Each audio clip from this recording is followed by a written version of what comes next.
Para las elecciones, no olvide que usted tiene que votar bien informado para elegir a la mejor autoridad y que nos represente por los próximos 4 años. Vamos a analizar el panorama electoral con el especialista en Derecho Electoral, el señor Julio César Castiglioni. Buenas noches. ¿Cómo estás? Buenas noches. Gracias por acompañarnos. Lo primero, es una campaña atípica, ¿verdad? Que ha sido muy corta, se ha visto empañada primero por el Mundial, luego por los pedidos de vacancia, por la reforma judicial y política y ahora por Fujimori. Nunca habíamos visto una campaña de esa naturaleza. Bueno, al comienzo de la campaña yo dije que este iba a ser el peor de los procesos electorales y lo estamos viendo. Hoy día hemos tenido una noticia política que ha remecido el sistema político del país y mañana tendremos otra noticia en cuanto a la sentencia del señor Urresti, si es absuelto o es condenado, ¿no? Entonces sí va a haber puntos interesantes en los 2 o 3 días que quedan para el proceso electoral a partir de mañana, porque evidentemente van a de alguna manera perturbar el proceso electoral. Si bien es cierto, no tienen una incidencia directa, pero van a perturbar de alguna manera pues, el ruido político, ¿no? Ahora, esto fomenta el desinterés del electorado, digamos, el cansancio que uno tiene por la clase política. Sí, de alguna manera, pero sin embargo la población en la última semana ha tomado más conciencia. A semana y media atrás había un 51% de la población que no había decidido todavía su voto. El día de hoy ya hay unas tendencias más claras y en consecuencia la población está decidiendo por su voto y el transmitir la comunicación verbal entre las personas hacen de que se difundan las tendencias y estas están asentándose a cada hora. Se están asentando de acuerdo a las circunstancias como se presenten. Ahora, no podemos difundir las encuestas que van a salir esta semana, lo que configura un poco de injusticia hacia los candidatos que debatieron el último domingo, porque los debates han sido solo muy cerquita a la elección, entonces no podemos saber si es que los debates cambian o no la intención de voto. ¿Usted qué opina? Sí, yo creo que el debate debió haber sido con 15 días de anticipación al proceso electoral. Hay poco tiempo para que los candidatos que debatieron la última semana pudieran ser evaluados con mayor objetividad por parte del elector frente a los candidatos que debatieron en la primera oportunidad, quienes se han ido posicionando más en sus propuestas y se han mostrado más ante la población y ante el electorado. Los que han debatido la última semana solamente les queda esta semana para poder difundir sus ideas y hacer sus campañas de la forma como la crean conveniente para poder llegar hacia la población electoral. Ahora, en campañas anteriores hemos visto cómo el panorama cambia a último momento o semanas antes. Recordemos, por ejemplo, Alex Curi. Se bajaron la candidatura porque no había, había señalado un domicilio que no era. El caso, por ejemplo, de Lourdes Flores, ¿no? Que la alcaldía le importaba, ustedes ya saben qué, y al final terminó eligiéndose Susana Villarán. Esta elección tenemos la misma sensación con Daniel Urresti, que todo podría cambiar ahora sí, a último momento, a solo días. Por 2 cosas, ¿no? Él tiene una sentencia por una querella, que existe una queja en la Corte Suprema, que si bien es cierto no va a ser excluido del proceso electoral en esta etapa, porque ya el jurado electoral especial se ha pronunciado, pero puede ser excluido de ganar el proceso electoral después de las elecciones. Podría ser vacado. No, primero excluido hasta diciembre. Y si en enero asume el Poder Judicial, hasta enero el Poder Judicial no se ha pronunciado, en enero, el 1 o 2 de enero, asume la alcaldía, podría ser vacado cuando se pronuncie el Poder Judicial hasta más tardar en marzo, por tener condena por delito doloso conforme lo establece el numeral 8 del artículo 22 de la Ley Orgánica de Municipalidades. En ese caso, ¿quién asumiría funciones? El teniente alcalde.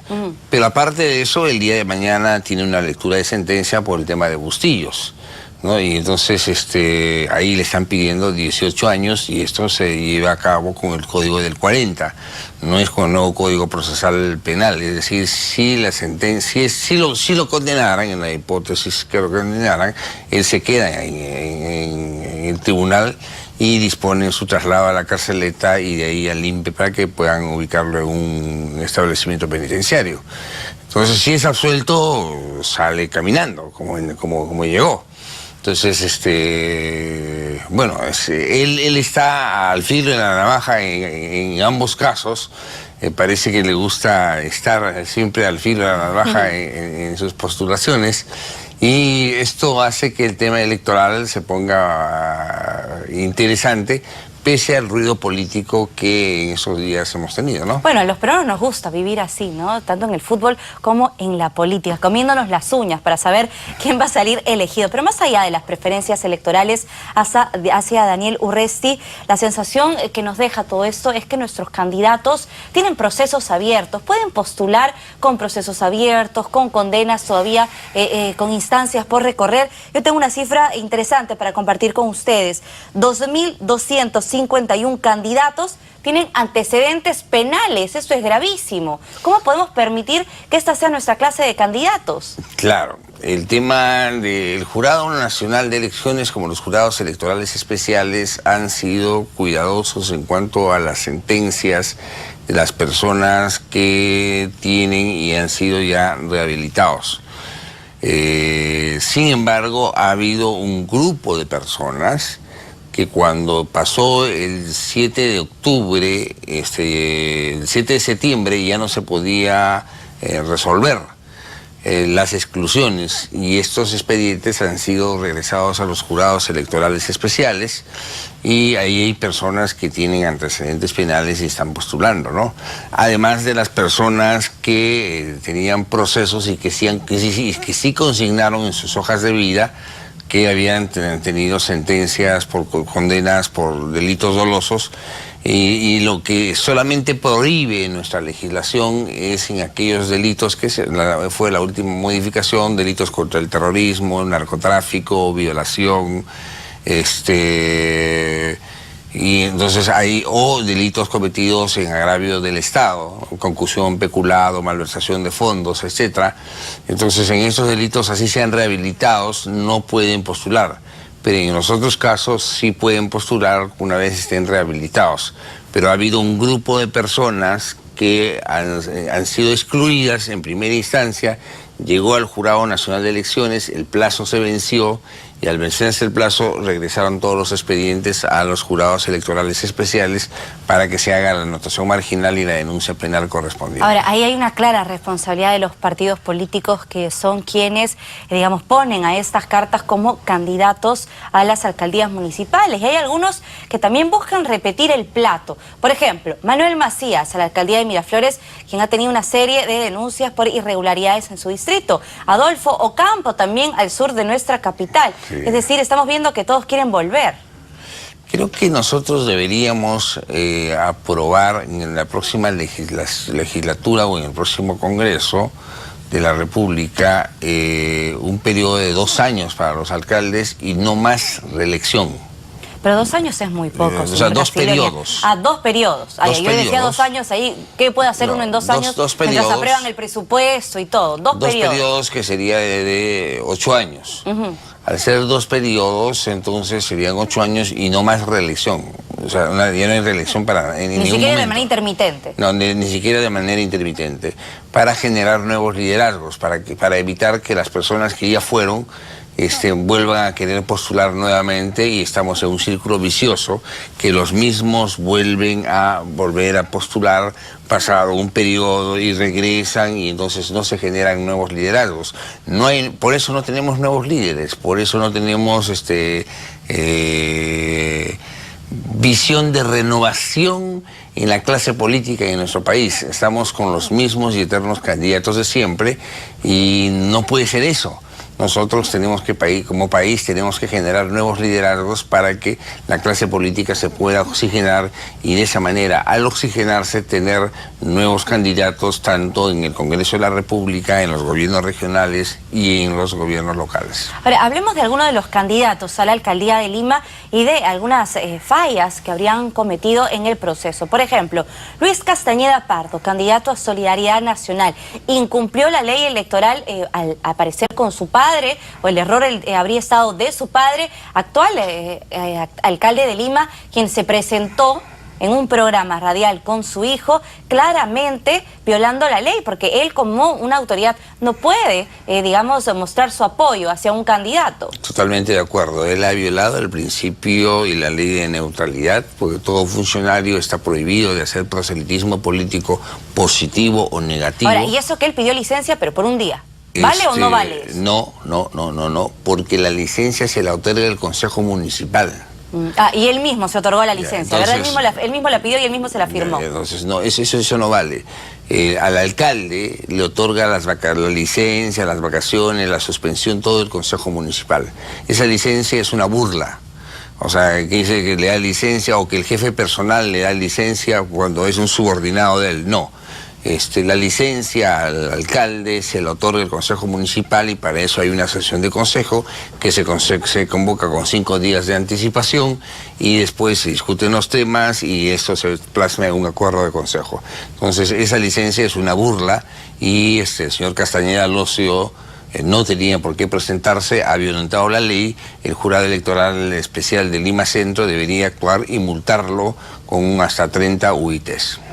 ¿Y al candidato? El candidato no, porque el candidato se puede presentar donde quiera, ¿no? Y con quien quiera.